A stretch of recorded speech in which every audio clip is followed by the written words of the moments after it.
The Great Hall of the Galactic Council was built to make visitors feel small. Crystal towers stretched up so high that their tops disappeared into glowing mist. Alien delegates sat on floating platforms that hummed with energy. The air itself sparkled with translation fields that turned thousands of different languages into one voice. Jinha stood at the center of it all, looking very ordinary in his simple black suit. His hair was gray at the edges, and his hands showed the scars of a working man. He held a single data pad that contained everything humanity wanted to say to the galaxy. The aliens around him were magnificent and strange. The Zephyrians looked like living crystal sculptures, their bodies catching light and throwing it back, in rainbow patterns. The Vorthak resembled giant insects made of metal, clicking and buzzing as they talked. The peaceful Ilari floated like jellyfish made of pure light, their thoughts creating soft music in the air. All of them were looking at Jinha like he was telling a joke that wasn't funny. "So," rumbled Counselor Thex 9, a being that looked like a mountain with eyes, "you claim to be from Earth." "Yes, Counselor," Jinha said. His voice was calm, but his knuckles were white where he gripped the data pad. A wave of sounds rolled through the chamber. Some aliens laughed. Others made noises that the translators couldn't handle. The Zephyrian delegate, Counselor Veltar, rose from his platform like a living diamond catching fire.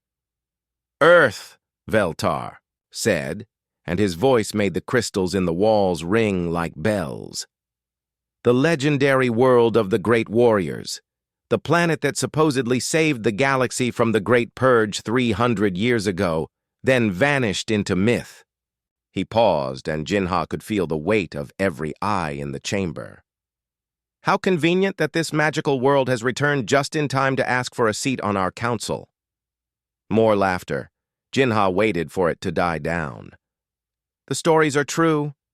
"Counselor," he said, "Earth is real. Humans are real. We never vanished. We simply chose to stay hidden until now." High above the main floor, in the observation deck that hung like a metal cliff over the proceedings, Ha-Rin watched through smart glass windows. She was younger than Jinha, with short black hair and eyes that seemed to see everything at once. Behind her left ear, barely visible unless you knew where to look, were 3 small metal ports. They looked like decorative jewelry, but they weren't. Ha-Rin touched one of the ports with her finger, and suddenly she could hear much more than the official translation. The aliens below weren't just laughing. They were saying things that would have started wars between human nations. "Primitive mammals playing dress-up," thought one delegate in a language made of colors. "Should we even waste time on this nonsense?" asked another, using scent words that smelled like rotting flowers. Humans, as if the old legends were anything but children's stories. Ha-Rin's face didn't change, but her hand moved to rest on something hidden under her jacket. Down on the chamber floor, Counselor Veltar was still talking. "Let us say, for the sake of argument, that Earth exists, that humans are real. What proof do you offer? The galaxy is full of species claiming to be the descendants of ancient heroes. The Korthak insist they are the lost children of the Star Eaters. The Benexi claim their ancestors built the first hyperspace gates. Every species has legends, Ambassador Jinha. Why should yours be different?" Jinha looked up at the crystal, being, then slowly around the entire chamber. When he spoke, his voice carried clearly to every corner. "Because, Counselor, our legends remember you." The laughter stopped. Jinha activated his datapad, and a hologram appeared above his head. It showed star charts, but not current ones. These were old, showing the galaxy as it had been centuries ago, before the Great Purge changed everything. "The Zephyrians once controlled 47 star systems," Jinha said. The hologram zoomed in, showing crystal cities on worlds that now lay empty. "Your people built the most beautiful structures in known space. Temples that could be seen from orbit. Art that made light itself dance. Veltar's crystalline form had gone very still. The Vorthak collective once numbered in the trillions, Jinha continued. The display changed, showing massive hive worlds connected by streams of ships. Your ancestors could strip mine a planet in days and rebuild it as a paradise in weeks. You were engineers who made the impossible look simple. The insect-like Vorthak delegates were making no sound at all now. The Alari sang songs that could calm solar storms and helped lost ships find their way home across thousands of light years. The hologram showed gossamer beings guiding massive vessels through dangerous space. Your people were the galaxy's conscience, its gentle heart. The chamber was completely silent now. Even the hum of the translation field seemed muted. All of this, Jinha said quietly, before the Devourers came.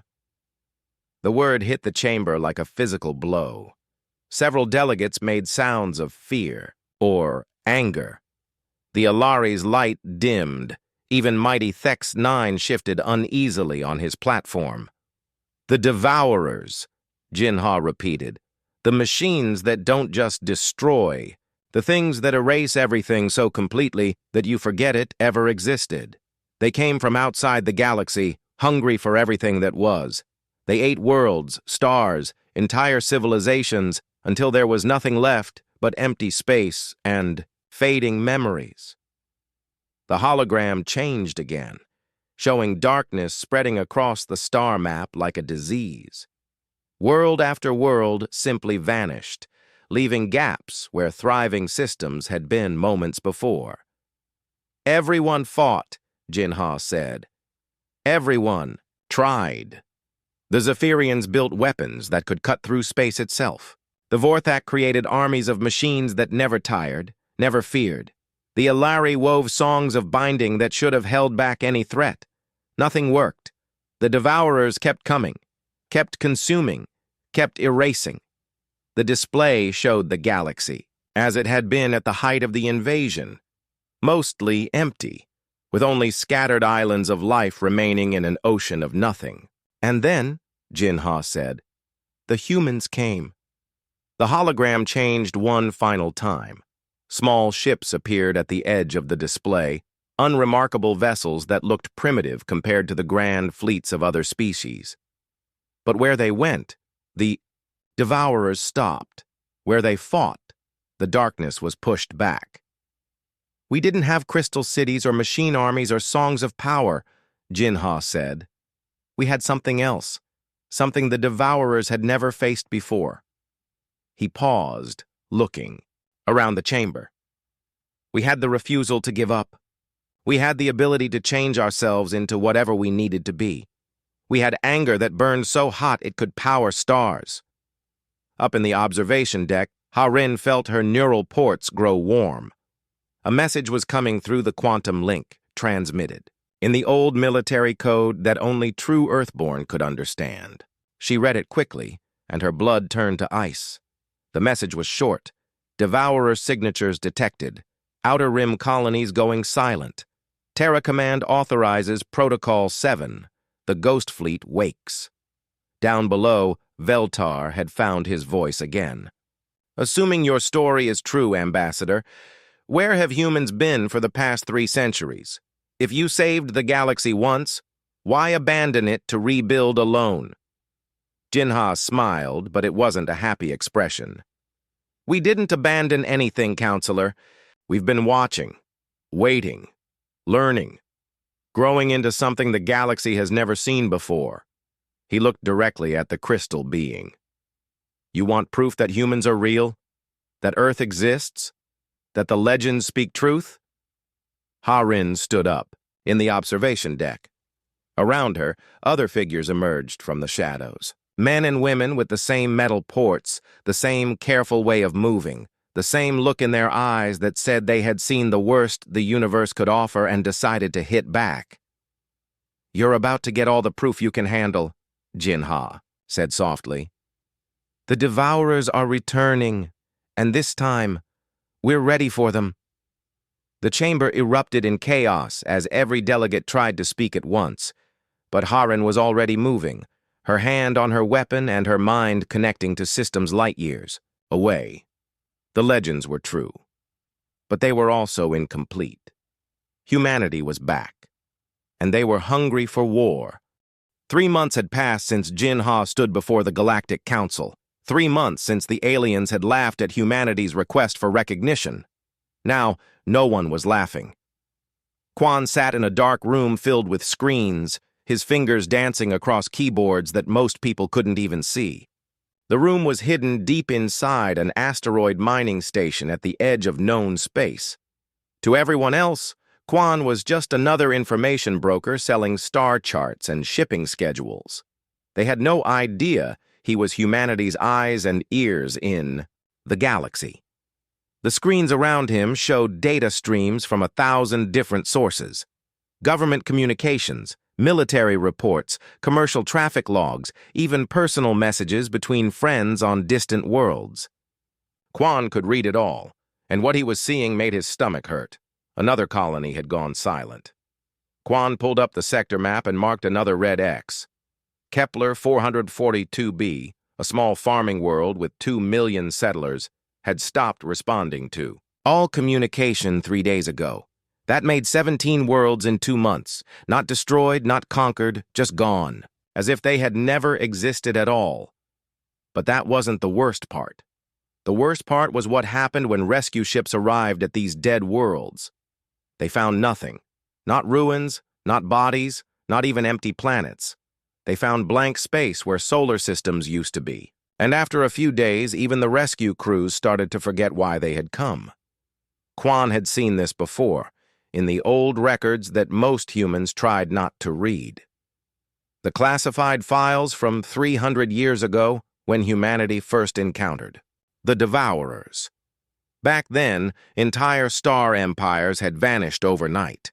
Civilizations that had existed for thousands of years simply disappeared, leaving only confused memories and navigation charts that no longer made sense. He reached for his coffee cup, then stopped when he realized his hand was shaking. Quan had been a soldier once, before he became a spy. He had seen battle and death, and things that gave him nightmares. But this was different.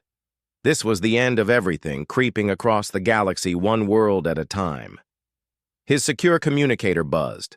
The message was short and encrypted in the old Earth military code. Report to Neo Kyoto immediately. Protocol 7 is active. Quan looked around his little spy den one last time, then started erasing everything. Within minutes, there was no sign that anyone had ever been there. Neo Kyoto was a world that didn't officially exist. It wasn't on any star charts that the Galactic Council could access. Its location was hidden behind layers of false data and sensor ghosts that made deep space scanners think they were looking at empty void. Even its name was a lie. The planet was nothing like the ancient Earth city it was named after. Rex stood on a platform high above the planet's main construction yard, watching humanity's greatest secret take shape. The Phantom Fleet stretched out below him like a field of metal flowers, each ship different from the others, each one alive in ways that would make other species run screaming. The vessels didn't look like normal starships. They were too organic, too smooth, with curves that hurt to look at directly. Some were small and fast, shaped like hunting predators with wings that could fold space around them. Others were massive and slow, covered in what looked like armor but was actually a kind of living metal that could heal itself and grow stronger with each battle. Rex had been working on the Phantom Fleet for 15 years, ever since the Hidden. Sensors detected the first signs of Devourer movement in the void between galaxies. He was an engineer by training, but what they were building here went far beyond normal engineering. This was evolution in metal and energy, guided by human minds that refused to accept limits. "Sir," said a voice behind him. Rex turned to see Lieutenant Sarah Kim, one of his youngest researchers. She looked excited and terrified at the same time. "The Wrathkeeper is ready for bonding trials." Rex nodded and followed her down to the preparation chambers. The Wrathkeeper was their newest design, built around technologies that humanity had learned during the First Devourer War. It was beautiful and horrible at the same time, like a sword made of living shadow. Inside the preparation chamber, Jake Morrison was getting ready for the final bonding ritual. Jake was 28 years old, with the kind of face that made people trust him immediately. He had volunteered for this 3 months ago, knowing that the process would change him forever. Most volunteers didn't survive the bonding. Those who did were never quite human anymore. "Are you sure about this?" Rex asked him. It was the same question he asked every volunteer, even though they had all made their choice long ago. Jake looked up at him and smiled. "My grandfather fought in the First War," he said. "He told me stories about what the Devourers could do. How they didn't just kill people, they made it so those people had never existed at all. My grandmother's sister disappeared in the Purge. We don't even remember her name anymore." He stood up and walked toward the bonding chamber, a metal coffin filled with thick blue fluid and things that looked like cables but weren't quite cables. "If I can help stop them from doing that again, then yeah, I'm sure." Rex watched as Jake settled into the chamber. The fluid rose around him, and the knot cables began to move like living snakes, searching for the neural ports that had been surgically implanted behind Jake's ears. When they connected, Jake's eyes rolled back and he screamed. The scream lasted for 17 minutes. Rex had timed them all. On the other side of the galaxy, the Galactic Council was finally beginning to panic. The emergency session had been called after 3 more colonies vanished in a single day. The Great Chamber was full of confused, frightened delegates all talking at once. Translation fields struggled to keep up with the chaos as hundreds of species tried to understand something that made no sense. "The Terran ambassador was right," admitted Counselor Veltar. The crystal being's light was dimmer than usual, as if fear had drained some of his power. The ancient records speak of similar disappearances during the Great Purge, worlds that were simply removed from existence. "But that's impossible," said Counselor Thex 9. The mountain-like being's voice shook the entire chamber. "Matter cannot be destroyed so completely. Energy cannot be erased. The universe doesn't work that way. The universe works the way the Devourers want it to work," said a quiet voice from the gallery. Every head turned to look at Harin, who had been sitting in the observation deck since the session began. She stood up slowly, and Rex could see that something had changed in her appearance. Her eyes looked different, deeper, as if she was seeing more than everyone else. "You have records of the Great Purge," Harin continued, walking down to the main floor. "But your records are wrong. Not because the people who wrote them were lying, but because the Devourers are very good at making people forget things that are too terrible to remember." She reached the center of the chamber and activated a holographic projector. The display showed something that made several delegates gasp in horror. It looked like a ship, but it was the size of a moon and covered in geometric patterns that seemed to shift and move when you looked at them directly. "This is a Devourer harvester," Harin said. "They don't just destroy matter and energy, they harvest concepts, ideas, the very possibility that something could exist. When they finish with a world, it doesn't just die. It never was." "How do you fight something like that?" whispered the Alari delegate, her light flickering with fear. Harin smiled, and it was not a gentle expression. "You become something they've never seen before. Something that refuses to be erased. Something that gets stronger every time they try to make it disappear."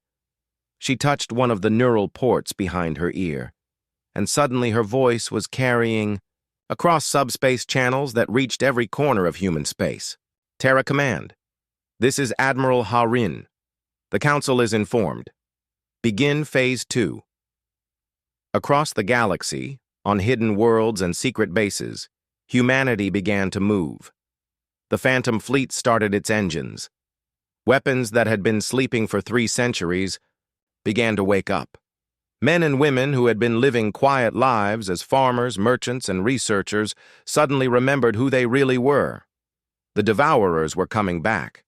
But this time they would find something waiting for them that they had never faced before. Humans who had spent 300 years preparing for war. And deep in the bonding chambers of Neo-Kyoto, Jake Morrison opened his eyes.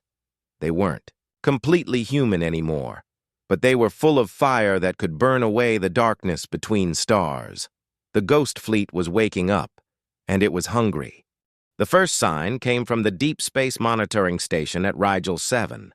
Lieutenant Commander Torres was drinking her third cup of coffee and watching the sensor screens when something impossible appeared on her displays. "Sir," she called to her supervisor, trying to keep the confusion out of her voice. "I'm getting massive gravitational readings from empty space. Sector 7 Alpha is showing 12 large objects, but visual confirmation shows nothing there." Commander Hecht floated over in the low-gravity environment, his alien features twisted with concern. The Altarian had been monitoring deep space for 40 years and had never seen anything like this. "Run a full diagnostic. Check for equipment malfunction." "Already did, sir. 3 times. The gravitic sensors are working perfectly.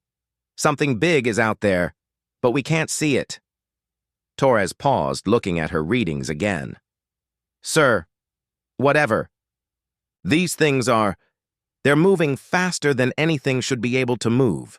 They're not using hyperspace jumps, they're just traveling through normal space at impossible speeds." Hecht stared at the displays, his 4 eyes blinking independently as he tried to make sense of the data. "Send an emergency report to the Galactic Defense Command, classification level red. We may have a first contact situation." What neither of them knew was that the first contact had happened 300 years ago, and it hadn't ended well for anyone except humanity. 12 light hours away from Rigel 7, Harin felt her consciousness expand beyond the boundaries of her physical body. She was no longer just Commander Harin sitting in a command chair.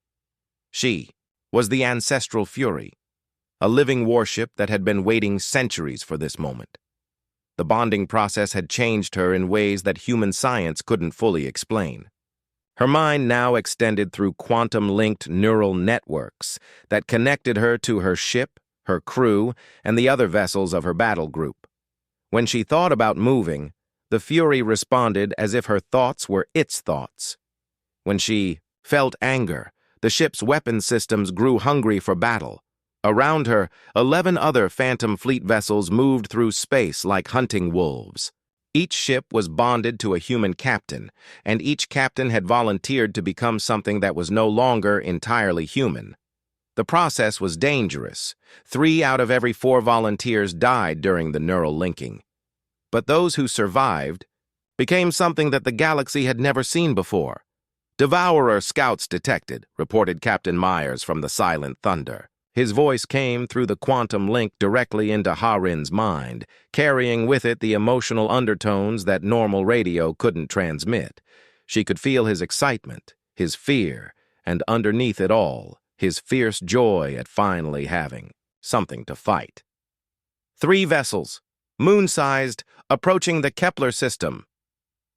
"I see them," Harin replied, her consciousness reaching out through her ship's sensors. The Devourer scouts were exactly as the old records described them. Massive, geometric shapes covered in patterns that hurt to look at directly. They moved through space by bending reality around them, creating bubbles of twisted physics that allowed them to ignore normal rules like speed limits and gravitational fields. "All ships, this is Admiral Harin," she broadcast across the quantum link. "You know what these things can do. They don't just destroy worlds. They erase them so completely that the universe forgets they ever existed. Our job is to make sure that doesn't happen to anyone else ever again." The response came back from 11 human minds at once, a chorus of agreement that rang through the neural network like a battle song. These weren't just soldiers following orders. They were predators who had found their prey.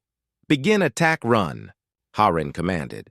The Phantom Fleet dropped out of their stealth configuration and became visible to normal sensors. What the monitoring station at Rigel 7 saw on their displays made Lieutenant Commander Torres drop her coffee cup in zero gravity, sending hot liquid floating in perfect spheres through the command center. The human ships were beautiful and terrible at the same time. They looked like they had been grown rather than built, with flowing curves that suggested both flower petals and shark teeth. Their hulls were dark as space itself, but occasionally patterns of light would flow across their surfaces like luminous blood through alien veins. "My God," whispered Commander Hecht. "What are those things?" He was about to find out. The first engagement lasted exactly 17 seconds.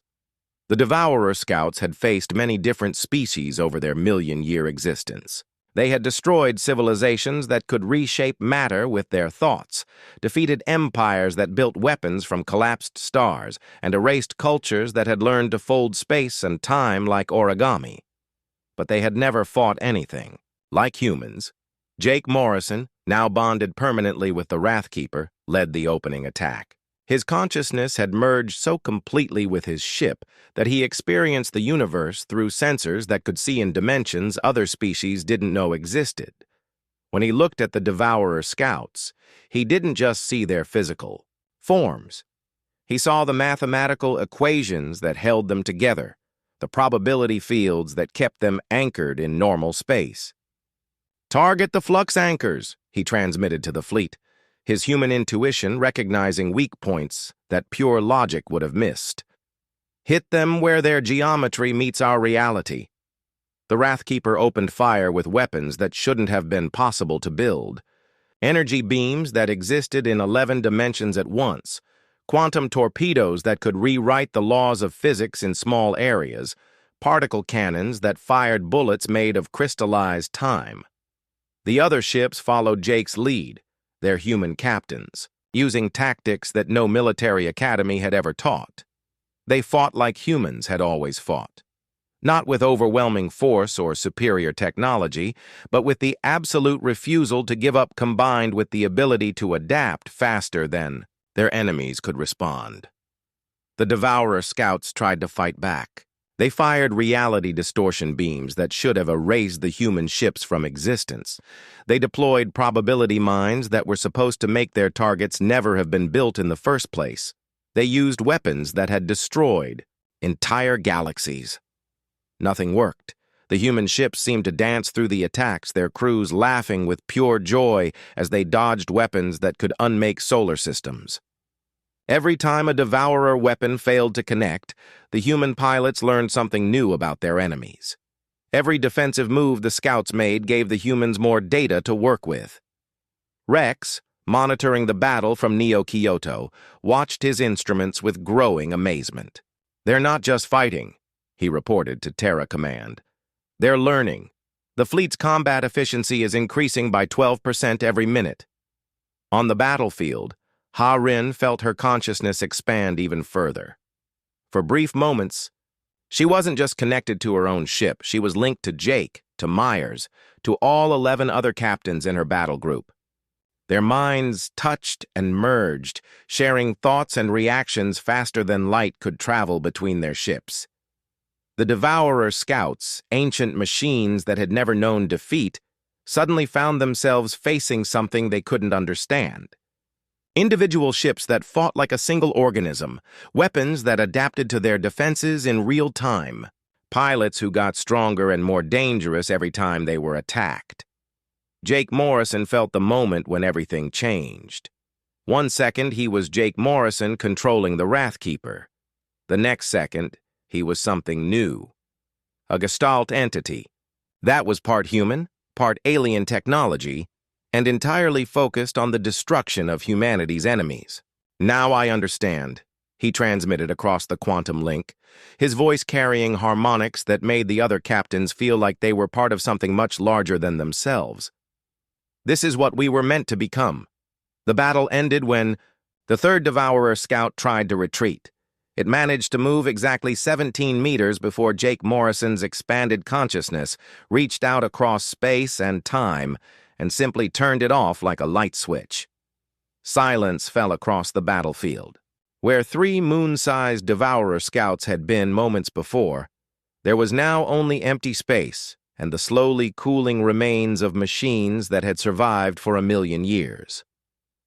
At the Rigel 7 monitoring station, Lieutenant Commander Torres stared at her sensor readings in complete shock. "Sir," she said in a voice barely above a whisper, "the unknown vessels just destroyed 3 objects the size of moons in 17 seconds. What do I put in my report?"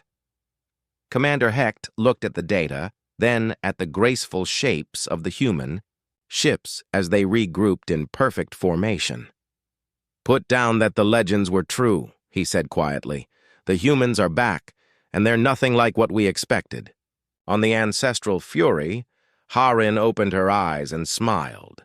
The expression on her face would have terrified anyone who saw it, because it wasn't entirely human anymore. It was the smile of something that had just remembered what it was born to. "Do, all ships," she broadcast, her voice reaching every human vessel in the sector. "This was just the scouting party. The real fight is about to begin. Prepare for Phase 3. Deep in space, more gravitational anomalies began to appear. The main Devourer fleet was coming, and it was much, much larger than the scouts. But for the first time in their ancient existence, the Devourers were about to face an enemy that welcomed the challenge. The main Devourer fleet arrived in the Kepler Nebula like a spreading disease made of metal and mathematics. Quan watched the sensor readings from his new position aboard the hidden command ship, Terra's Memory. And even with all his years of intelligence work, the numbers made him feel sick. 300 Devourer vessels, each one the size of a small moon. Behind them, something even worse. A Nexus ship that was larger than most planets and covered in geometric patterns that seemed to exist in too many dimensions at once. "How many people lived in the sectors they've already consumed?" asked Captain Lee, the Terra's Memory's commander. Quan checked his calculations again, hoping he had made a mistake. 237 billion souls across 43 worlds, all gone. Not just dead, erased so completely that their families are starting to forget they ever existed.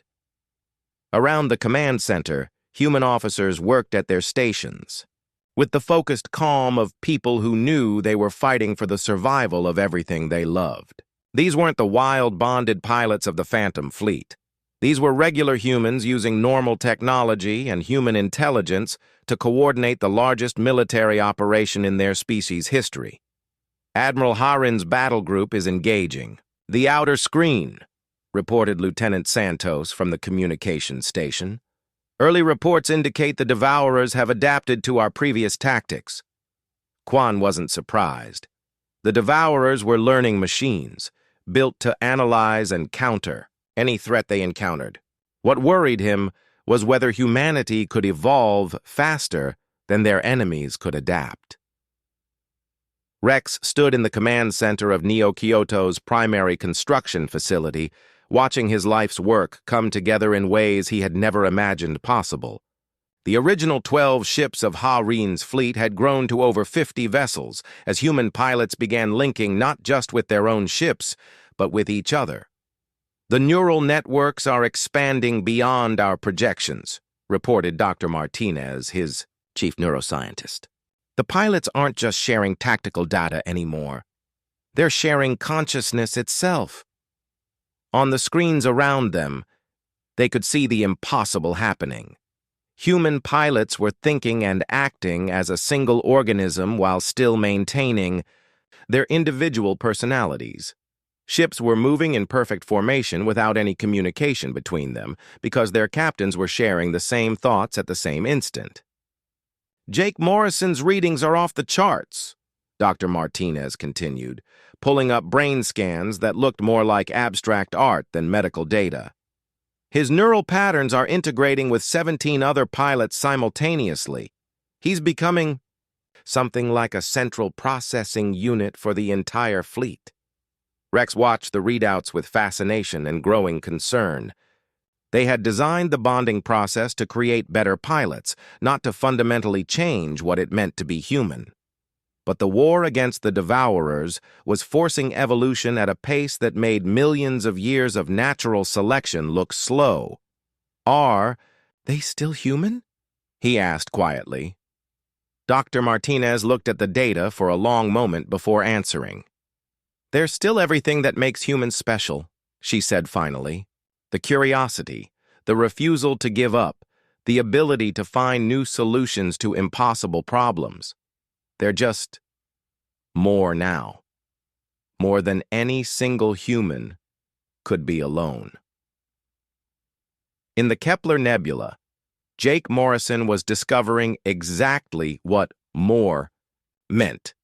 His consciousness now stretched across 19 different ships and their crews.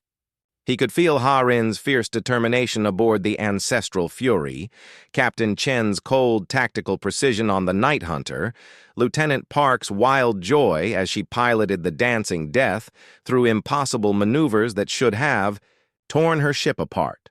But more than that, he could feel the ships themselves. Each vessel had its own personality, shaped by the alien technologies that had been woven into their hulls. The Wrathkeeper was hungry and aggressive, always pushing for more speed and more firepower. The Ancestral Fury was protective and wise, thinking 3 moves ahead of every battle. The Dancing Death was playful and unpredictable, finding joy in chaos. Together, they were becoming something that the galaxy had never seen. A fusion of human creativity and alien capabilities that was greater than the sum of its parts. "Devourer main force engaging," reported Captain Chen through the neural link. Her thoughts carried tactical data that would have taken hours to transmit through normal communications. "They've learned from the scout engagement. New defensive patterns. Adaptive weaponry." Jake felt rather than saw the Devourer fleet's response to their presence. Weapons that rewrote the laws of physics in local space. Defensive shields that existed in 11 dimensions simultaneously. Attack patterns, based on mathematical principles that most species couldn't even understand. It should have been hopeless. 50 human ships against 300 ancient war machines that had destroyed civilizations across the entire galaxy. Instead, Jake Morrison began to laugh. The laughter spread through the neural network like wildfire. 19 human pilots, linked at the level of consciousness itself, sharing the same moment of pure joy. They weren't afraid of the impossible odds. They were excited by them. "Here's what we're going to do," Jake transmitted to the fleet, his thoughts carrying tactical plans that formed and evolved faster than any computer could calculate. "We're going to show them what happens when humanity stops holding back." The battle that followed would be studied by military historians for centuries, assuming anyone survived to write the history books. The human fleet didn't attack in formation. They didn't follow standard tactical doctrine. Instead, they moved like a living organism, each ship responding to threats and opportunities with the speed of thought itself. Jake Morrison led the central assault, but he wasn't giving orders in any traditional sense. Instead, he was thinking, and his thoughts became the thoughts of every pilot in the network. When he saw a weakness in the Devourer formation, 17 other captains saw it at the same instant. When Captain Park developed a new evasive maneuver, every ship in the fleet incorporated it into their combat patterns immediately. The Devourers, for the first time in their existence, found themselves fighting an enemy that learned faster than they could adapt. Every weapon they fired taught the humans how to build better defenses. Every tactic they tried gave their enemies new ideas for counterattacks. Rex, monitoring the battle from Neo-Kyoto, watched in amazement as his instruments recorded the impossible. "Combat effectiveness is increasing exponentially," he reported, to Terra Command. "They're not just winning, they're evolving in real time." The tide of battle turned when Jake Morrison made a discovery that changed everything. While linked to the fleet's collective consciousness, he found himself able to perceive the quantum foundations that held the Devourer ships together. More than that, he realized he could manipulate those foundations directly, using human intuition to find patterns that pure logic would never detect.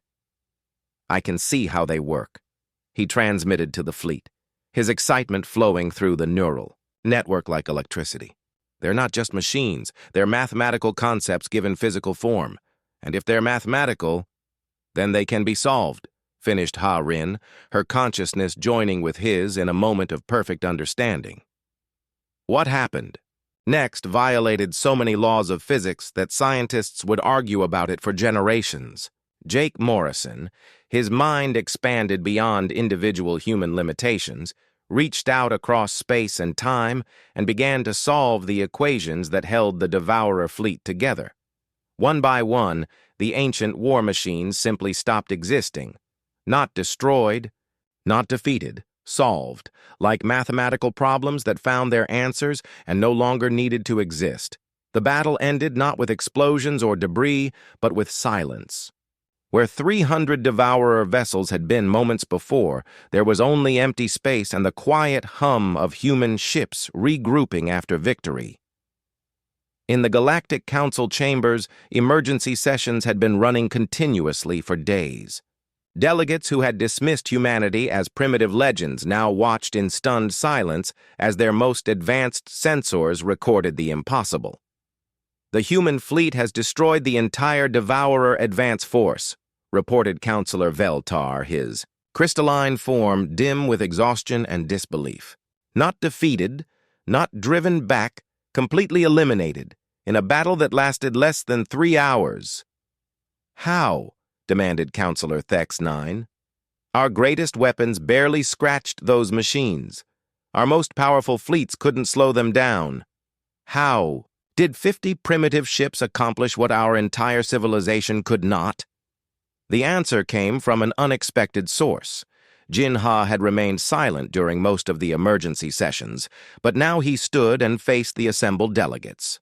Because, he said quietly, you forgot what we never forgot. The universe doesn't care about your rules. It doesn't respect your limitations. It only responds to those who refuse to accept that anything is truly impossible. He activated a holographic display showing the human fleet regrouping after their victory. The ships moved with an otherworldly grace, their hulls glowing with patterns of light that seemed almost alive. You asked for proof that humans are real, Jin-Ha continued. You wanted evidence that we're worthy of recognition. Well, now you have it. We're not just real. We're the future of warfare itself. 6 months had passed since the last Devourer fell silent in the void between stars. 6 months since Jake Morrison and the human fleet had done the impossible and erased an enemy that had consumed galaxies for 1,000,000 years. Now Jin-Ha stood, once again before the Galactic Council, but everything had changed. The great crystal chamber was quieter than he had ever seen it. Every delegate sat perfectly still, their attention focused completely on the human ambassador. No one laughed. No one whispered jokes in alien languages. No one questioned whether humanity deserved to be here. They were too afraid to make that mistake twice. The Terran Republic formally accepts the Council's offer of full membership, Jin-Ha said, his voice carrying clearly through the chamber. We also accept the position of Galactic Defense Coordinator, as requested by the unanimous vote of all member species. Counselor Veltar, his crystalline form somehow dimmer than before, rose from his platform. Ambassador Jin-Ha, on behalf of the Galactic Council, we welcome humanity as not just members, but as protectors of our civilization. The word protectors hung in the air like a confession. Everyone in the chamber understood what it really meant. Humanity wasn't being welcomed as equals. They were being acknowledged as the new apex predators of the galaxy, the species that other species turned to when the impossible needed to be made possible. Jin-Ha nodded politely, but inwardly he smiled. 300 years ago, humanity had saved the galaxy and received no recognition. This time they would make sure that never happened again. There is one more matter, Jin-Ha said, activating his holographic projector. The display showed star charts of the galaxy, but these were different from any the Council had seen before. They showed not just known space, but the vast darkness beyond, other galaxies, other challenges, other impossibilities waiting to be conquered. Our deep space scouts have detected artificial signals from the Andromeda Galaxy, Jinha continued. The transmissions are approximately 2 million years old, but they show clear signs of technological civilization. Humanity intends to make contact. The chamber erupted in shocked voices. The idea of traveling to other galaxies was beyond the comprehension of most species. The distances were so vast, the challenges so immense, that it had never even been seriously considered. "That's impossible," said Counselor Thex-9, his mountain-like form trembling with disbelief. "The journey would take millions of years, even with our fastest ships. No species could survive such a voyage." Jinha's smile became visible for the first time. "Counselor, I believe that was the same thing you said about defeating the Devourers." On Neo-Kyoto, Rex walked through construction bays that now stretched across 3 continents. The Phantom Fleet had grown from 50 ships to over 3,000, each one more advanced than the last. But these newer vessels weren't just weapons of war. They were exploration ships, science vessels, mobile cities designed to carry humanity to challenges that no one else would dare to face. "The new generation pilots are adapting faster than we projected," reported Dr. Martinez, now the head of Humanity's Neural Evolution Department. "Their bonding success rate is up to 60%, and the survivors are integrating with ship consciousness in ways that make the original pilots look primitive." Rex nodded as he watched young men and women prepare for neural linking procedures that would change them forever. They were volunteers, every one of them, and they all knew the risks. But they also knew what they were volunteering for: the chance to become humanity's next step in evolution. "What about Jake Morrison?" Rex asked. Dr. Martinez pulled up brain, scans that looked like abstract art painted with lightning. "He's no longer entirely human in any way we can measure. His consciousness exists simultaneously across 1,400 different neural networks. He can think at the speed of quantum computers while maintaining human creativity and intuition. He's become something we don't have words for yet." "Is he still Jake?" Rex asked quietly. "Ask him yourself," Dr. Martinez said, gesturing toward a communication terminal. "He maintains individual personality constructs for each person he talks to. He's still Jake Morrison when he wants to be, but he's also something much more." Light years away, in the command center of the Wrathkeeper, Jake Morrison was discovering what it meant to exist in multiple dimensions at once. His consciousness stretched across the entire human fleet, coordinating exploration missions to distant stars, research projects that pushed the boundaries of known science, and the training of new pilots who would carry humanity even further into the unknown. But he was also still Jake Morrison, the young man who had volunteered to bond with an alien ship because he wanted to protect people from nightmares that came from the dark between stars. "Jake," came a familiar voice through the communication system. It was Rex, calling from Neo-Kyoto. Jake focused part of his expanded consciousness into a single personality construct, becoming more human for this conversation. "Hello, Rex. How are the new ships coming along?" "Better than expected. But I have to ask, are you happy with what you've become?" Jake considered the question with thought processes that operated across 17 different levels of reality simultaneously. He could feel the contentment of his fellow pilots, the excitement of scientists making new discoveries every day, the quiet satisfaction of engineers building wonders that would carry humanity to other galaxies. "I'm more than happy," he said. "Finally. I'm complete. For the first time in human history, we're not just surviving the universe, we're reshaping it according to human vision." Through his expanded senses, Jake could perceive the entire galaxy, as humans were slowly but steadily transforming it. Trade routes now centered on human space stations. Alien species sent their best students to learn at human universities. Technologies, that had been stagnant for millennia were advancing rapidly as human creativity mixed with alien knowledge.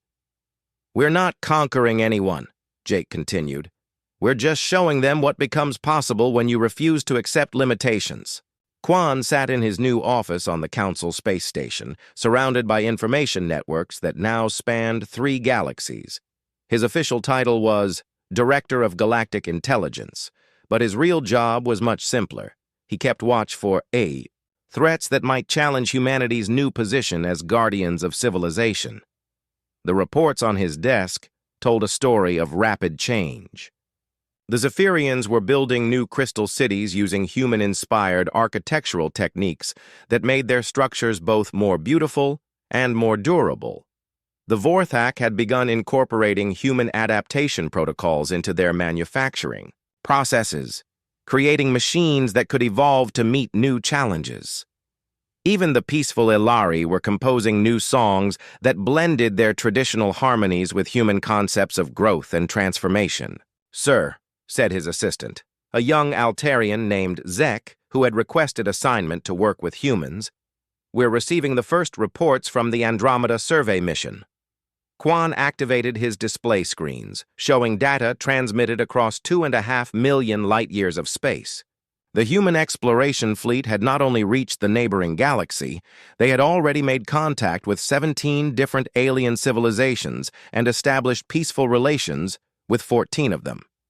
"Any threats?" Quan asked. "Nothing the survey teams can't handle," Zek replied.